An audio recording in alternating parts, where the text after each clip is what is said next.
बलांगीर देवगाँ थाना अंतर्गत उपरझर अंचल में मातिचंती बंधुकधारी डकायत एवं गुंडा निशा सेवन कर रास्तार जाउथुवा लोकों को लुट करिसेंती।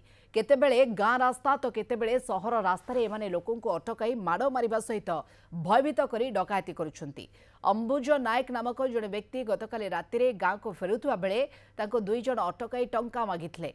टंका न देबारु मुंडरे बंधुक लगाई मारी देबाकू धमक देइथिले। देवगाँ थाना ए संपर्क अभियोग हेबा सहित पुलिस एहार तदंत करुछि। मजा मुझे रास्ता से मते पैसा बदर मागले सार पिटा मुरा कले पिस्तल देखाले बटाने पैसा बदर किसी ना बोले जुहार मुड़िया कर क्षमा मागनी सार से छाड़ीदे पिटी मारिकी गाँव वाले को फोन करी आम रेंगाली गाँव वाले को से बाटा अटकाले आम गाँव गाँव से अटके पिस्तल पिस्तल सब गाँव वाले को भी देखाले से धरे धुरा पकाले गाँव वाले से छाड़ी छुड़ा पलैगले सार।